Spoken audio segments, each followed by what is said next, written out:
So, Brave, Pixar's Brave, is coming out soon.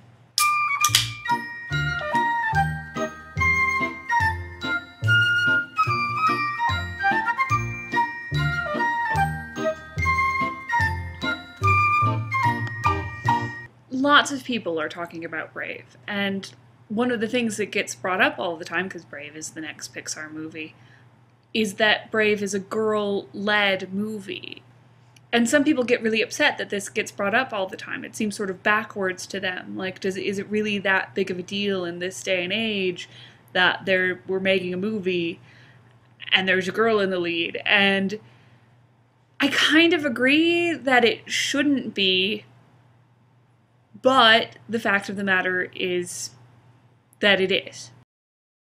We're just going to count from the three primary animation studios here in America. We're going to go DreamWorks, we're going to go Pixar, and we're going to go Disney Animated Studios. And from those three, just count the number of protagonists that are boys and count the number of protagonists that are girls from the year 2000 to right now, to the present. And we're going to go ahead and discard Fantasia 2000 because it's a series of shorts and it doesn't have one protagonist and it's really nebulous and kind of a music video, and so no Fantasia 2000.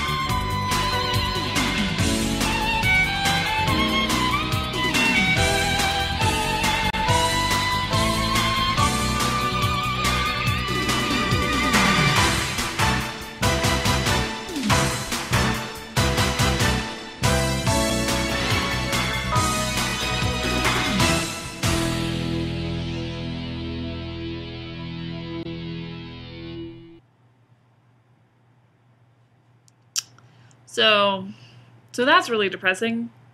Women and girls are super underrepresented as the protagonists of animated stories. In fact, they're underrepresented at a ratio of 6 male protagonists to every 1 female protagonist. And if you were watching closely there was a gap of 5 years where there were 0, count them, 0 animated movies with any girls in the lead at all. So yeah, I think that sucks.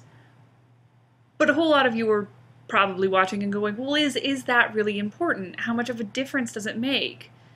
Can't girls just watch and extrapolate? I mean, is there any reason that a girl can't watch a movie with a male protagonist and enjoy it and identify with it? And no. But it can be incredibly important for children to see representations of people like themselves in media. And by people like themselves, I don't just mean people who share their interests, though that is very much important. It also means that however a kid identifies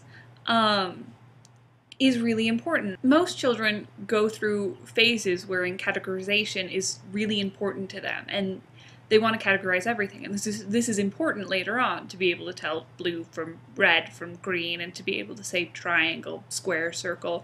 But this intense categorization, which comes as one of their steps that they need in order to understand the world, because understanding the differences between things is really important, means that they go to extreme lengths to try to, figure out what the categories mean for everything. And unfortunately, one of the categories that exists and that you can't eliminate for your kids is that we have socially constructed categories of boy and girl and black and white, and your kid is going to try to figure out what those categories mean for them. And when that's going on, it's incredibly important for them to see representations of themselves, of people who fit the categories that they feel like they fit in, doing things that they feel like that they could aspire to do, and being the heroes. If your kid is a girl, they're gonna have a special identity with anyone on screen who's a girl. And like when I was a kid and I had curly hair, like one of the categories for me was curly haired, and it made a huge difference whenever there was a hero in a story or even a character in a story who had curly. I mean, it made a difference when I had a Skipper doll instead of a Barbie doll that Skipper had curly hair. And so it can have a huge impact on your kids' self-esteem if they can't find representations of themselves in the media that they enjoy and consume. It sends a really distinct message to children when boys are treated as the default, and that really distinct message is that girls are not the default. And this can affect a girl's perception of themselves, even when it doesn't directly affect their self-esteem, even if you don't ever see your little girl feeling bad about herself because she doesn't feel bad about herself, but she's just defined herself in a really narrow way. And this is one of the ways that treating boys as the majority in film and girls as not the majority can be harmful. And girls aren't the only ones getting this message. Boys are getting this message too, that they are the default, that you can expect the heroes to be about them, that you can expect the stories to be about them. Can't girls have male heroes? Well, yeah. Yeah, of course they can, and they should. They should also have female heroes, and boys should also have female heroes too. If we want to be able to teach boys to respect and admire girls, we have to give them some girls to respect and admire in the media that they're consuming, in the stories that they're hearing.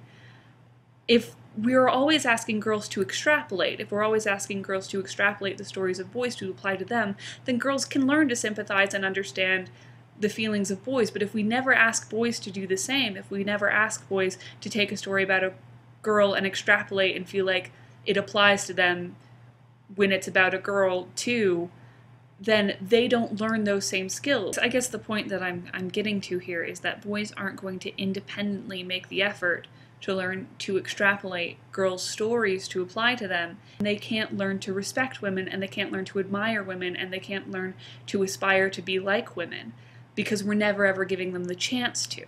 So, I mean, but what about the future? Does it get better? Are we getting any better? I mean, Brave is coming out, right? Yeah, Brave comes out in June.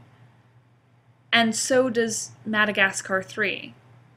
And then over the next few years we'll get Wreck-It Ralph, Rise of the Guardians, The Croods, Monster University, Turbo, Me and My Shadow, an untitled Pixar movie about dinosaurs, and the details are sketchy, but as far as I can tell the protagonist is this kid, Mr. Peabody and Sherman, and How to Train Your Dragon 2. So that is over the next 2 years a ratio that is worse than we've had over the past 10, and the ratio we've had over the past 10 is abysmal.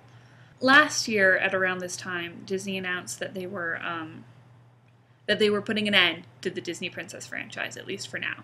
That they had no more plans to make any new Disney Princess movies for any of the foreseeable future. And I kind of okay with this. I don't feel like we need any more Disney Princess movies. But at the same time, I haven't seen any move from Disney or Pixar or DreamWorks to step up and replace the franchise with anything else with girls in the lead.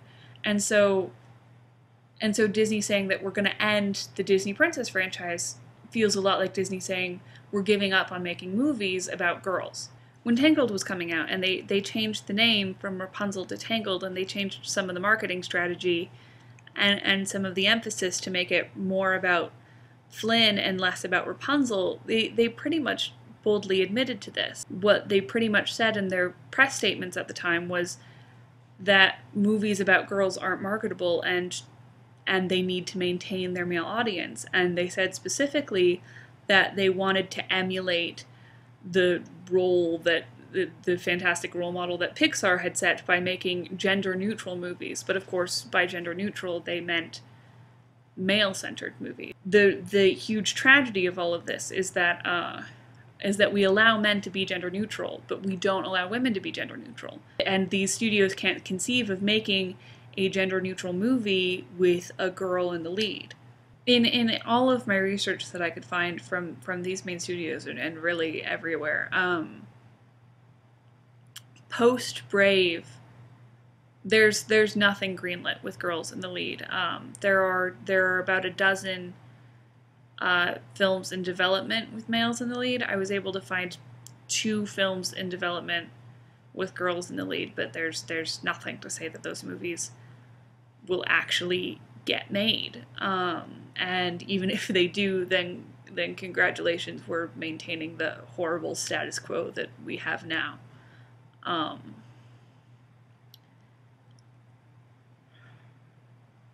So take your kids to Brave. Take your kids to Brave. Take your sons and your daughters and your nieces and your nephews. Take them and tell them to watch closely. Tell them to pay attention. Tell them to really take note, because this may be the last time that Hollywood ever pretended to care about them, and the last time that Hollywood ever pretended to care about girls.